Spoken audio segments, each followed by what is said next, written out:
დინამო თბილისის კამბექი, თემურ ქეცბაიას ემოციები და რას ამბობენ მწვრთნელების შეხვედრის შემდეგ. ამ და სხვა საინტერესო ინფორმაციისთვის უყურეთ ვიდეოს ბოლომდე. კრისტალბეთ ეროვნული ლიგა განახლდა და მე-20 ტურის 4 შეხვედრა გაიმართა. შეგახსენებთ, რომ ევროპა ლიგის მესამე საკვალიფიკაციო საფასუხო შეხვედრის გამო გორიზილას და იბერიას დაპირისპირება გადაიდო. მე-20 ტური რუსთავისა და ტორპედოს დაპირისპირებით დაიწყო, სადაც რუსთავმა ალმეიდას ერთადერთი გოლით მოიგო და სატურნირო ცხრილში პირველ ადგილზე გადაინაცვლა. შეხვედრის შემდეგ რუსთავის მთავარმა მწვრთნელმა გია ცეცაძემ ისაუბრა. ძალიან რთული თამაში მოვიგეთ.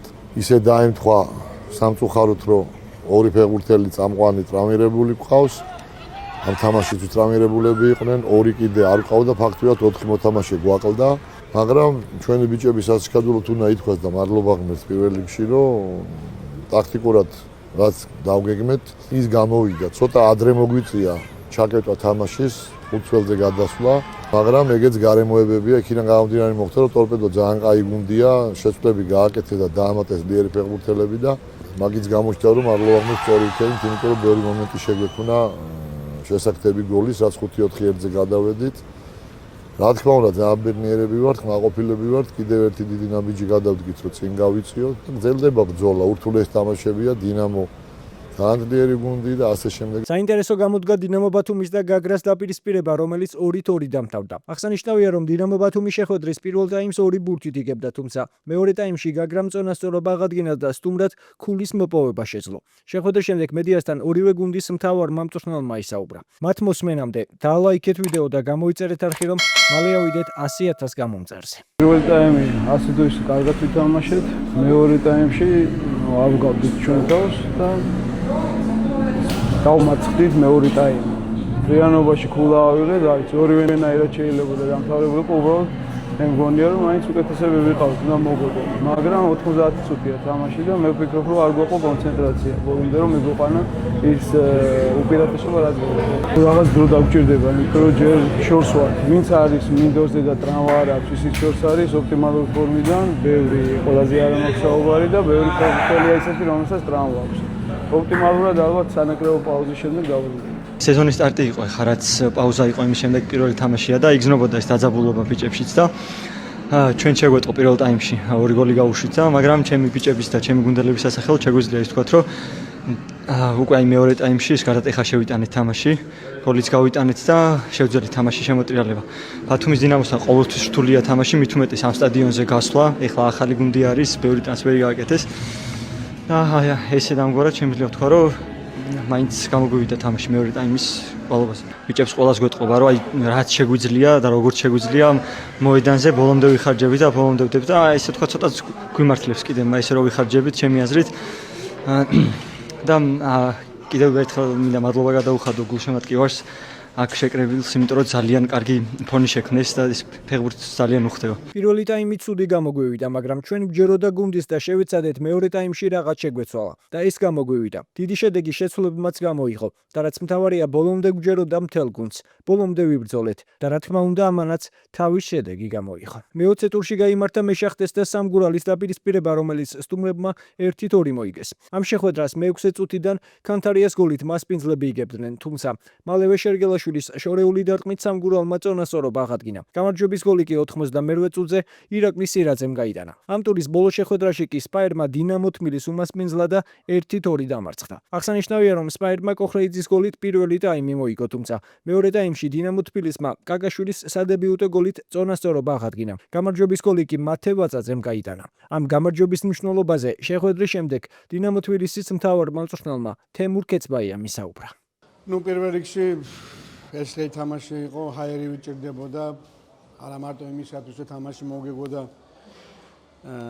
სადაც ვიყოფებით ცხრილში უფრო გაგვემყარებინა ჩვენი პოზიცია, არამედ რაც მოხდა ვილნიუსში, ფსიქოლოგიურად რომ გადაელახა ეს, სამწუხაროდ პირველ ტაიმში ვერ მომახერხეთ, მეორე ტაიმში შევცვალეთ ტაქტიკაც, 3 წელზე გადავედით, უფრო რაღაცა შევცვალეთ, შემოიყვანეთ ახალი ფეხბურთელები მინდორზე და მე მგონი მეორე ტაიმი დავიმსახურეთ, რომ 2 გოლი გავიტანეთ, ქონდა კიდე მომენტები, მართლა შემიძლია ვთქვა, რომ სპაერი დღეს ძალიან კაი გუნდია, ეტყობა რომ გუნდი კარგად მუშაობს და არ იყო ადვილი თამაში, მაგრა გაგვიჭერდა და ყველაზე მნიშვნელოვანი ჩვენთვის ის არის რომ ჩვენ სამი ქულა ავიღეთ და ახლა უკვე იწყება ის ძნელი თამაშები, გუნდები რომლებიც წინა ხაზებზე არიან, გუნდები რომლებიც რაღაცისთვის იბრძვიან,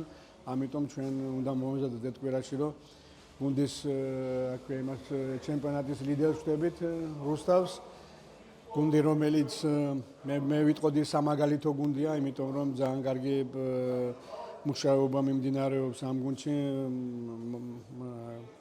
ნუ რა ვიცი, გუნდი რომელიც მეორე ლიგიდან გადმოვიდა, ჩემპიონატის ლიდერია და ნუ რა თქმა უნდა ძნელი თამაში მოგვიწევს, მაგრამ ჩვენ ყველაფერს გავაკეთებთ იმისათვის, რომ ეს თამაში მოვიგოთ. უკვე სახში თამაშობთ, ნუ რა ვიცი, სად მოგვიწევს თამაში, სიმართლე რომ გითხრა, არც ვიცი ახლა რო გითხრათ, იმიტომ რომ რა მდგომარეობაშია დინამო. კიდევ ერთხელ მინდა ბიჭებს დიდი მადლობა გადაუხადო თავდადებისთვის, მონდომებისთვის, კარგი თამაშისთვის, უფრო მეტი მეორე ტაიმში და მე მგონი რომ დამსახურებულად მოვიგეთ თუ იმას ვნახავთ მეორე ტაიმში გუნდი როგორ გამოვიდა მინდორზე. ძალიან მნიშვნელოვანი იყო, რა თქმა უნდა, იმიდან გამომდინარე რომ ვიცოდით ანგარიშები როგორ დამთავრდა გუშინ წინ და პრინციპში უკვე 7 ქულით წინა ვართ ქუთაისის ტორპედოს და 6 ქულა განსხვავება არის ბათუმის დინამოსთან. ერთი ქულა არის პრინციპში რუსთავთან და ერთმანეთში გვიწევს თამაში. ყველა თამაში ძნელია, მე არ ვიტყოდი რომ რა ვიცი, რაც მე აქ მოვედი, ერთსათი თამაში არ ყოფილა ადვილი, ყველა ძნელია, ყველასთან უნდა დაიხარჯო მაქსიმალურად. ეს თვე მართლა ძალიან მნიშვნელოვანი თვე არის ჩვენთვის, იმიტომ რომ ჩვენთვისაც და ყველასთვისაც, იმიტომ რომ თითქმის ლიდერები ერთმანეთს ხვდებით და ვინც უფრო მეტ ქულას დააგროვებს, ალბათ ის იქნება ამ თვის შეიძლება ითქვას მოგებული. ამიტომ ჩვენ თავარია ახლა ის გადავლახეთ ის ბარიერი, რა ბარიერი ქონდა რომ ევროპაში ესეთი ძალიან ცუდი თამაში ჩავატარეთ, ფსიქოლოგიურად არ იყო ადვილი, მე ვთქვი წინა იმაზეც. მაგრამ ბიჭებმა მეორე ტაიმში ყველაფერი გააკეთეს იმისათვის, რომ თამაში მოგვიგო და მე ძალიან მოხალული ვარ და კიდევ ერთხელ მინდა მადლობა გადაუხადო ჩვენ ფეხბურთელებს. ბოლოს კი გიტოვებთ მე-20 ტურის საინტერესო მომენტებს და კომენტარებში დაწერეთ რომელი გოლი მოგიწონათ ყველაზე მეტად. რა თქმა უნდა, თუ დაგავიწყდათ, დალაიქეთ ვიდეო და გამოიწერეთ არხი, რომ არ გამოგჩეთ შემდგომი საინტერესო სიახლეები.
საჯარიმოში დარტყმა გარის მიმართულები და სწრაფი გოლით ვიხილეთ.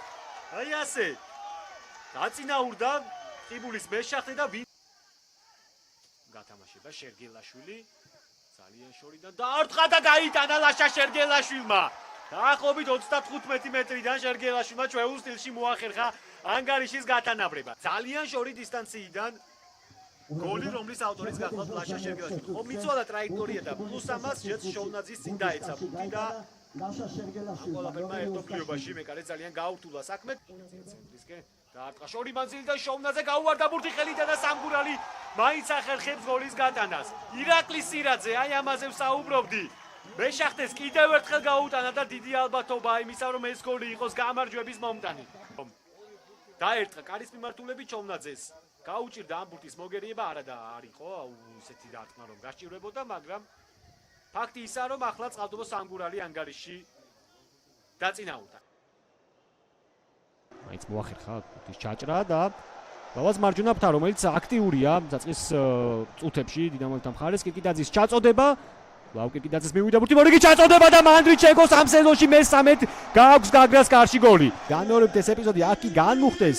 ჭავჭანიძემ კი გამოიტანა, მაგრამ აქ უკვე მასაც დაკარგული ჰქონდა პოზიცია და მანდრიჩენკოს არ გასჭირვებია. არაბუნებრივ სიტუაციაში ჰქონდა ვანდერსონს ხელი. რა თქმა უნდა, ხო, ასე არ შეიძლება მცველმა საკუთარ საჯარიმო და თავისი მეორე გოლი გაიტანოს ამ სეზონში დარტყმა გარის მიმართულებით პანენკა სტილი და ანგარიში ხდება 2-0 ულამაზესი შესრულება ლუკა წულუკიძის მხრიდან ვერ ვუწოდებთ ნახეთ ძალიან კარგი შესრულება ვანდერსონის ჩაწოდება დარტყმა გარის მიმართულებით და შეამცირა გაგრამ სხვაობა აი ასე ერთი გოლი აბსოლუტურად შემოატრიალებდა სურათს და იყო ნოდარ ყალიჩავა ვაკ მეკარი შეცდომაზე რა თქმა უნდა გვიწევს საუბარი. ვერც დაცვა იყო მოწოდების სიმაღლეზე, მაგრამ ყალიჩავას აბსოლუტურად დაკარგული ჰქონდა პოზიცია და ჭავჭანიძემაც აჯობა მეორე სართულზე ორთაბრძოლა გასმონთულებს ადეიეიეზე გაყოლება. მისი ჩაწოდება დარტყმა გარის მიმართულებით შეიძლება გატანა და აი ასეც ხდება. გაგრა ათანაბრებს ანგარიშს ვანდერსონ სილვამ გაუტანა ყოფილ გუნდს. ძალიან სუსტი მეორე ტაიმი დინამოს შესრულებით. რიჩმონდ ადეიეიეს ჩაწოდება ვნახეთ. კარგი იყო აქ ბლიზნიჩენკო, რომელმაც ერთი მცირე შეხებით წყობიდან გამოიყონა დინამოს უკანა ხაზი.